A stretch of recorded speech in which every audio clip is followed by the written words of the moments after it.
Hello, thanks again for tuning in.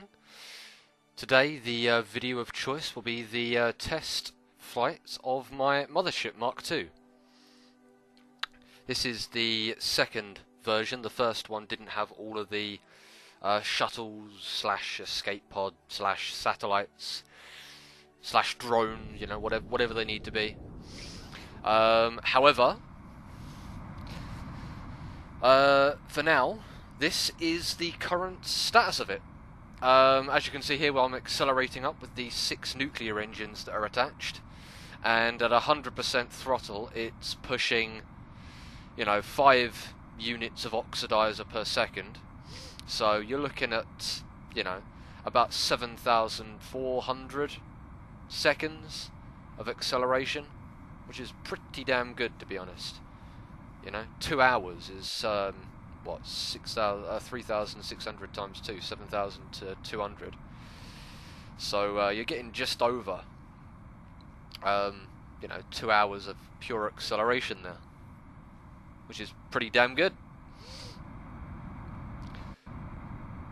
And that's, of course, not taking into consideration stuff like, not needing to be at 100% throttle once the weight starts to come down. I mean, as you can see here, the apoapsis is going out extremely slowly. It's a bit of a crawl. It's got full fuel tanks. It'll take a while to accelerate at the moment, but it's built like that.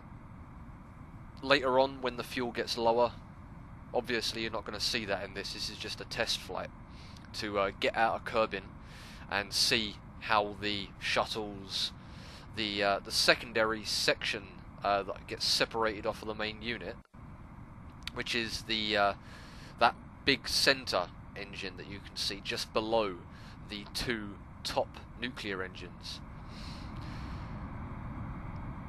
Wiggling around here, as you can see me trying to fight the size of the ship. Definitely not an easy thing to do.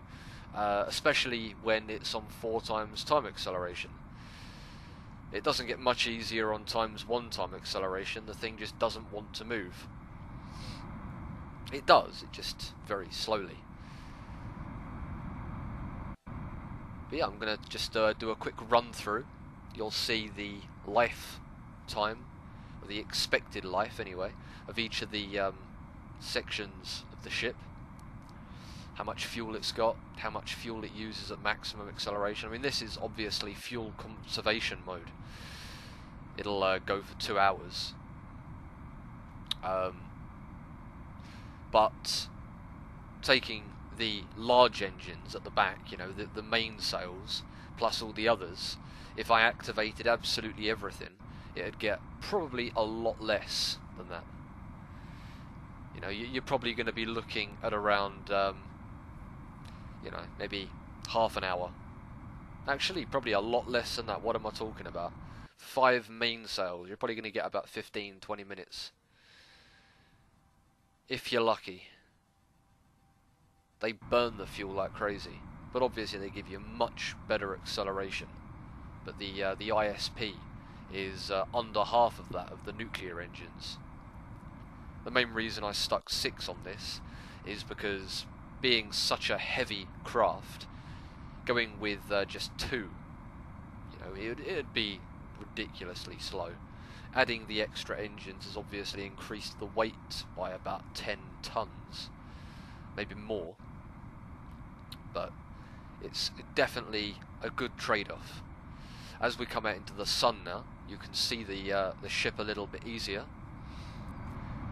Just a quick run through of what is on the ship. You've got the 8 pods listed all around. Well, not listed all around, but positioned all around the outside fuel tanks of the ship. Each one has about 90 and 45. So you're looking at about 135 liquid fuel and a bit more oxidizer, obviously.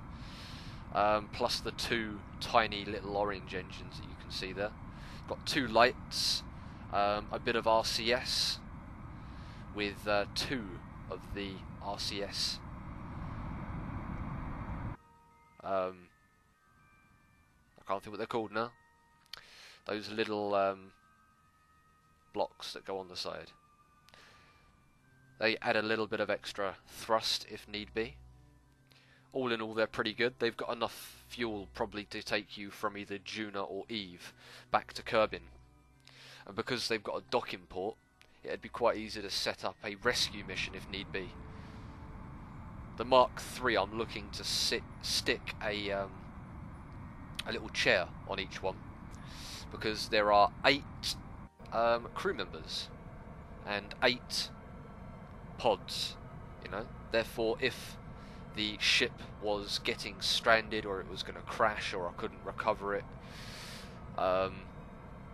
you know, each one of the Kerbals could essentially use them as escape pods, jump on and fly them back home, rodeo style. All in all, it's pretty solid. You know, each one of the pods has got a full lineup of science equipment and 2 of the small solar panels, so that they can keep everything running smoothly, plus an antenna, of course. And that's the basis for the 8 pods. They're all pretty much the same. This centre bit, when the camera comes back, there we go. It looks pretty cool, I thought.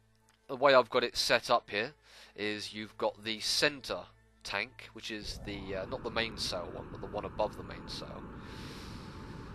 That one is connected to the skipper engine, that's what it's called.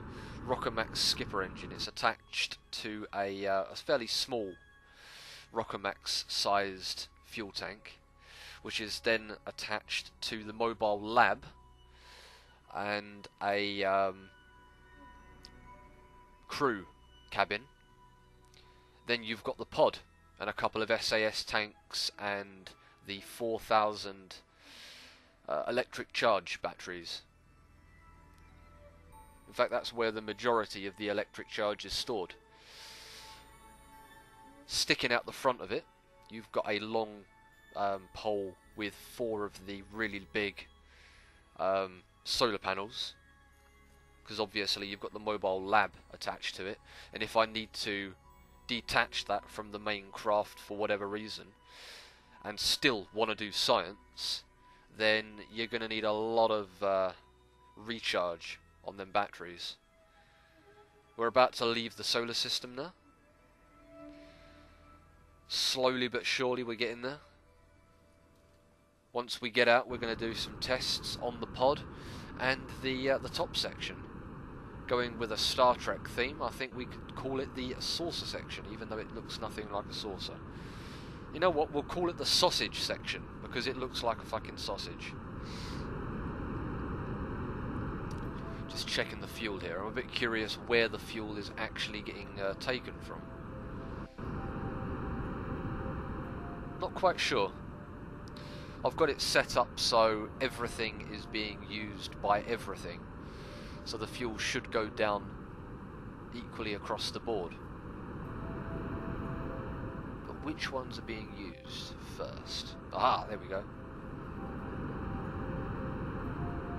So that's where the fuel's coming from. Yeah, we're about to leave the solar system now, and then we'll do a test on one of the pods after we have a look at how long it would take this thing to get to, we'll go for Duna. Just time accelerate to get out of the Kerbin gravity. We don't need to be sitting here.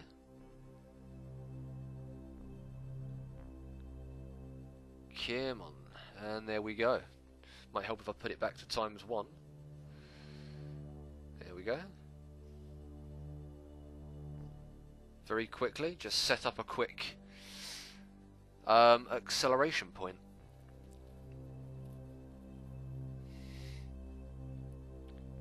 Probably about 1,000 meters a second or so to get to Duna from this angle.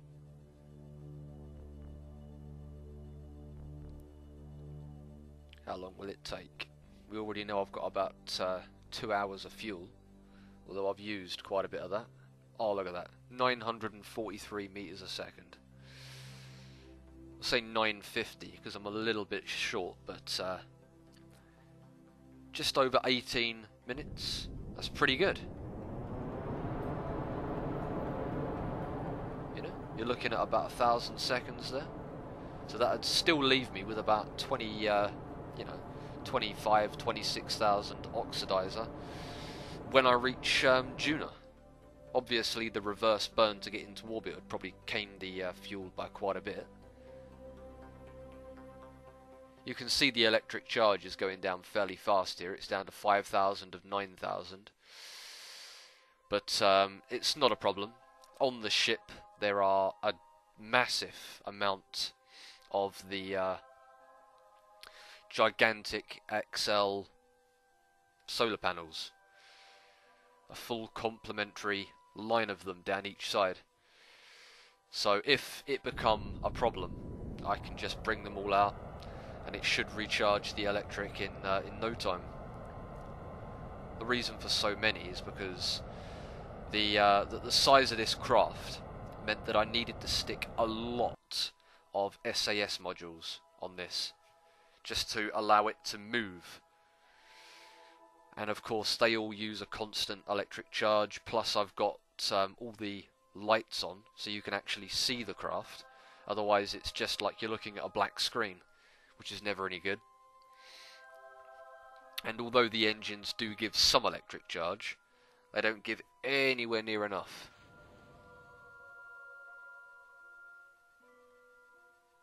Right. Let's turn on the engines. Oh shit. No. Don't turn them on while I'm thrusted up. One other thing I want to do to these crafts is they don't have an SAS module. I'm not sure whether to add them because it adds quite a bit of extra mass. But with their current setup with just a little probe module, there we go, 940 meters a second this time for this. Yeah, with the probe module they don't really have the ability to turn that well. It's very, very slow. But it is manageable. And it doesn't use a lot of electric charge, which is good considering it doesn't have the ability to regenerate that electric charge as quick as the Mothership does. But let's have a look how much fuel efficiency this has got.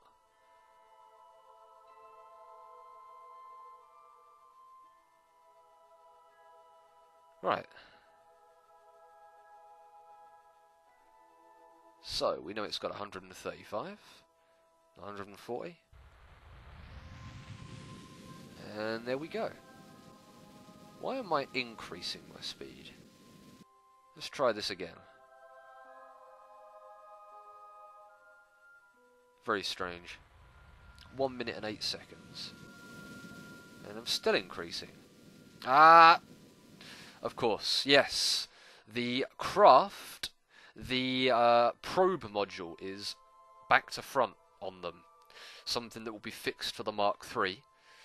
Which I might do a video on if it's any much difference to this craft.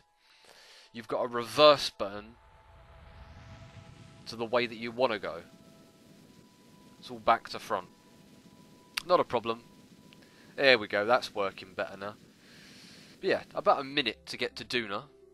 And it's, 1.5 units. And it's got 140, 150 or so. So you're probably looking at about 100 seconds of maximum acceleration on this thing.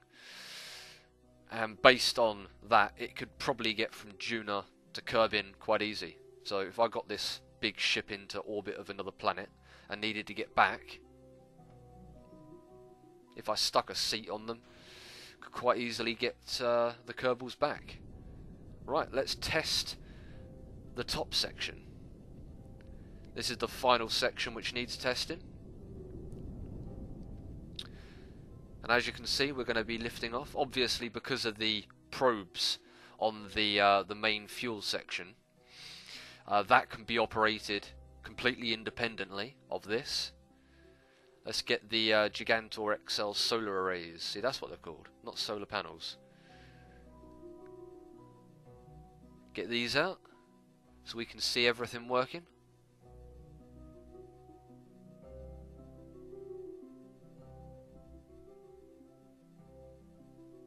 And here we go.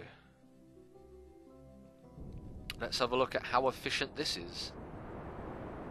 And it's twisting, of course. Yes. Yeah, there's no point turning on the main craft. Let's have a look, see how much thrust we can put in on this thing without it twisting and turning. Probably about 1/3 to 1/2. We'll start off nice and slow, and we'll see how efficient these fuel tanks are. So the main craft gets 2 hours. Each of the little pods gets about 100 seconds, but they, because they're so small, get a massive amount of acceleration, and they're quite capable of going from Duna or Eve to Kerbin. And if we pull up a maneuver node here, we'll be able to see just how efficient it is. There we go. 130 this time. So yeah, about just under 5 minutes at 1/3 acceleration. And it's using 0.38, 0.47. So yeah. If we take this up to about half thrust, nice and easy. See if it can take a half. But yeah. You know, on this you're probably going to get about 2,000 seconds of acceleration. And you know, to get into orbit of if I was doing this properly, a meet-up with Duna, it would take you know, about 5 minutes to 300 seconds. So plenty of time. I'm definitely liking the ship. Seems to have a lot of fuel. It's got loads of science equipment on it. And if you know, if shit happens, you've got the escape pods for the little Kerbins. You know, keep them all safe and whatnot. Plenty of science crap on there, plus the big lab. And I'm going to be looking to make a few adjustments, but I can't be bothered to do too much because this thing is a serious pain in the arse to launch and get into orbit. But anyway, that is my craft. Love it or hate it, it's the best that I can do, I think. Let me know what you think in the comments. Like, subscribe, comment, and thanks for checking it out. And I'll see you in the next video.